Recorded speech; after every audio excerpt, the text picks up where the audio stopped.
On a rainy night 9 years ago, Andy's toys were shocked when one of their own, Bo Peep, was sold over Craigslist to another family. As she was being packed away in a box, Bo assured Woody that everything would be fine. Jumping ahead to the present, everything is fine as the toys have found a new owner in Bonnie. Except everything's not fine for Woody, as he's constantly being left behind in the closet to the point that he's developed dust bunnies, not to mention he's lost his sheriff's badge to Jessie. Woody manages to stow away in Bonnie's backpack to her kindergarten orientation day, where he secretly aids at the construction of a new friend, Forky, who bears Bonnie's signature on his feet. Well, I guess you could call them feet. One tiny problem. Forky doesn't think he's a toy. He thinks he's trash and meant to be thrown out. So he constantly tries to get himself thrown away, particularly during a Labor Day road trip in an RV. When he finally succeeds, it falls upon Woody to try to rescue Forky and return him to Bonnie so that the two can have their special memories. Along the way, Woody somehow gets reunited with Bo Peep, who has adopted a new philosophy on life. It's okay for a toy to make a child happy, but it doesn't always have to be one child. This is Toy Story 4. So, without jumping too far to the ending, I am going to say this. You probably are going to need the handkerchiefs for this one. There are some really down points in this.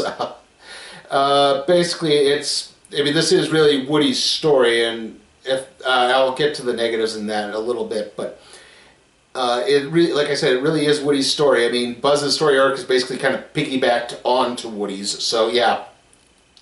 And it's Woody, again, having to realize that, just because, basically he's trying to help Forky because he sees this as maybe kind of a way to get back into Bonnie's good graces and to be her toy as well, even if that means he will eventually get tossed aside. But again, there's kind of this catch of what you could always go and just make another child happy, even if that means you have to leave your group. And yeah, that is kind of the story arc in this. There's also an interesting story arc with the villain of the piece. I guess you could call it the villain, because as they're in this town called Grand Basin, Woody spies Bo's lamp in an antique shop, and he goes in, and it's there that he's introduced to a doll named Gabby Gabby, who was made with a defective voice box. She's supposed to, she's like Woody in the sense you pull the string and it's supposed to talk, except hers doesn't actually work, and she needs a new voice box, and she wants Woody's. And from that, that's kind of how that plays out. And Forky winds up getting taken hostage. It's at this point where Woody and Bo Peep get reunited, but Bo Peep is leading a troop of lost toys. And again, she sort of learned that she could just make bunches of kids happy, and if it's just temporary, that can sometimes be just as good as having one kid. Meanwhile, Buzz goes out to try to rescue Woody and Forky, and he winds up at this carnival where he bumps into Ducky and Bunny. That's the plush toys voiced by Key and Peele. And when they find out that he has a kid, that Buzz and Woody have a kid, they want to come along to try to find a kid, to try to be in this group as well. And it's kind of an arc of, again, learning, I hesitate to say learning your place, or learning that your place in life can always take a different path, I'd say is pretty much the main gist of this. It's, again, Woody has to come to the realization that, Bonnie probably doesn't really want to play with a cowboy toy. She plays with Jessie a lot, and that's about the only thing with that, yeah. She plays with Jessie, and it seems like Woody is only there to make sure that Forky doesn't run away, and he's constantly like Forky tries to jump into the garbage can, and Woody actually hides in the garbage can to throw him out and back into Bonnie's hands, basically, as she sleeps. And they're, like I said, during the RV trip, they go to a McDonald's or someplace, and again, Forky tries to throw himself into the garbage can, or he throws him at the service station, or in the waste paper basket on the RV. Yeah. I mean, there is a decent amount of humor in this. So, yeah, that's kind of their arc. Along the way, too, they meet Duke Kaboom, voiced by Keanu Reeves. Like I said, Gabby and her sort of helper ventriloquist dummy characters called, I think they're all Benson. I may be wrong on that. And Gabby, like I said, Gabby seems to have this malicious thing, but then you realize she wants to be the toy for the shopkeeper's granddaughter, and she thinks that if she gets a functioning voice box in her, that that would be enough to basically put it over the top, and she'd be reunited with the, well, not really reunited, but she'll be the toy of this granddaughter. And so she is kind of going through all this, and at one point there's kind of this point where she does finally reason through to Woody and say, look, you said the whole point of a toy is to make a child happy. I want to make a child happy. Is that really so bad? And so he says, you know what, you're right, and he acquiesces and actually gives up his voice box. He still talks with the Tom Hanks voice later on, but if you pull the string, you don't hear anything anymore. That's what I mean. And yeah, and so unfortunately, and that winds up taking a different turn too. In fact, they all wind up basically trying to get back to Bonnie at one point. But kind of along the way, again, Woody sort of realizes that he's just not meant to be Bonnie's toy anymore.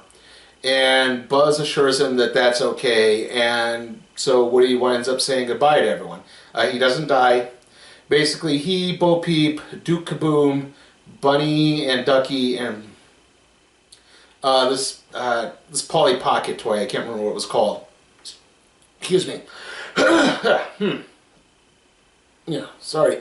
This Polly Pocket toy that I couldn't remember being called, they basically wind up staying behind with this traveling carnival, and what they do is they start rigging all the carnival games so that all the prizes get to kids.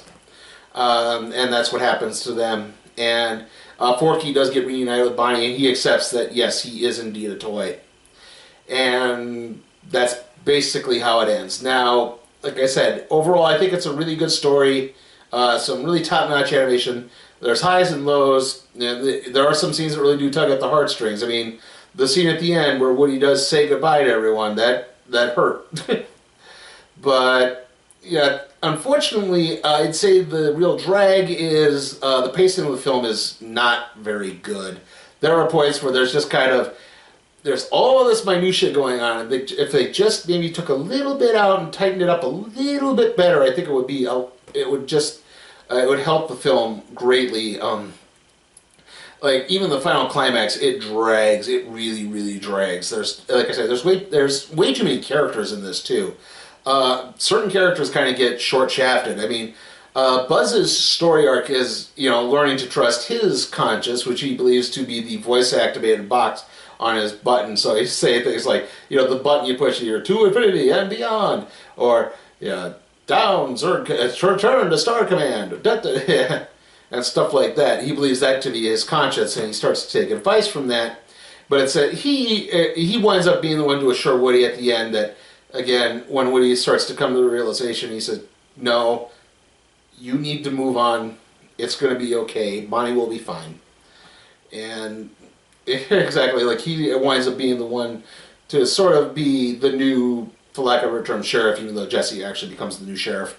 But Jessie doesn't really do much outside of that, unfortunately. It's like, she's only in it very briefly. Other characters, Rocket, Rex, Hampton, oh, what was the pig's name? They don't really contribute much. I know, unfortunately, with some, the voice actors have passed away. Like the Potato Heads really don't do much at all. And I thought one of the better aspects of the Toy Story movies was that they really did balance the characters pretty well, and this one really didn't. This is pretty much all Woody's story. You could have just called this Woody's story, and that would have been fine. But like I said, it doesn't ruin the movie, but it does drag it down a little bit, unfortunately. I am going to give Toy Story 4 a B. Charlie Brown gets a shot at the title and goes into training for the Olympics in the all-new Peanut Special.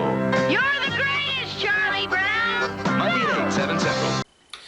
A funny thing, if you're wondering why I didn't recap what happened in the short that always plays before Pixar movies, that's because there wasn't a short that played before this Pixar film.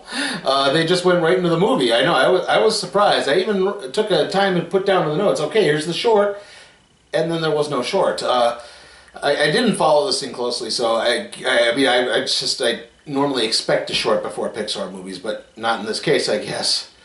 Anyway, trailer time, and Well, we did get a couple of new trailers, and we got some new trailers for movies we've already seen. So, anyway, we did get a new trailer for Angry Birds 2. This one was a little bit longer and detailed a bit more of the plot. Unfortunately, I think they gave up a lot of the better jokes. In fact, you're going to see that happening a lot with these. After that, we had Art of Racing in the Rain. This trailer continues to haunt me. Addams Family again. Dora and the City of Lost Gold. New trailer for this one. This one, too, unfortunately, I think gave away a lot of the bigger jokes in the film. For example, they actually show Dora with her family early on when she's still a little girl and turning to the camera and going, "Can you say delicioso?" And her parents was like, who's she talking to? After that, a new trailer. Our first new one. Trolls World Tour. That trailer just dropped today, actually. So, yeah. It says coming soon, and then it turns out it's coming, by soon they mean about 8 months. So, yeah. The first Trolls I saw, I watched it on Netflix. It was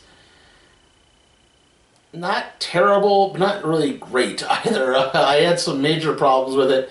Not quite a level of Jim from the Pizza Party podcast, who I believe compared the Trolls to the rise in fascism. But yeah, not that bad. But yeah, I did have some problems with it. But that's another story for another time.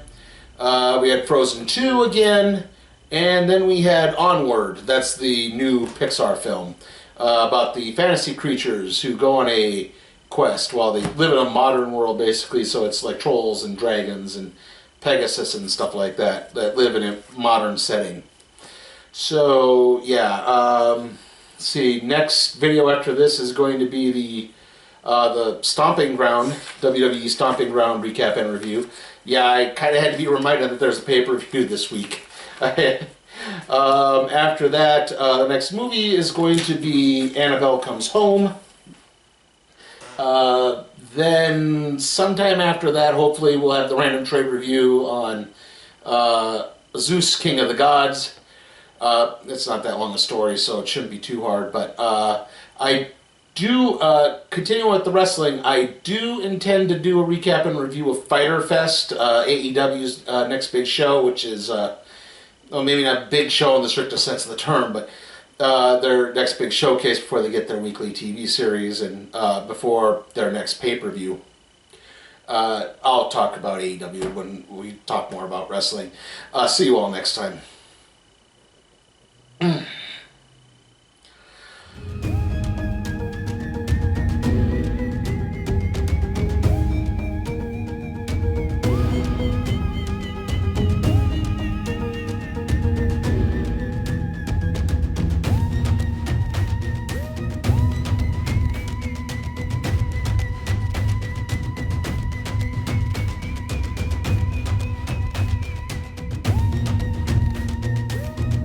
Hey guys, check out my Patreon and see how you can request a movie for me to review, even if it's some stinker like A Dog's Way Home or the Sonic the Hedgehog movie.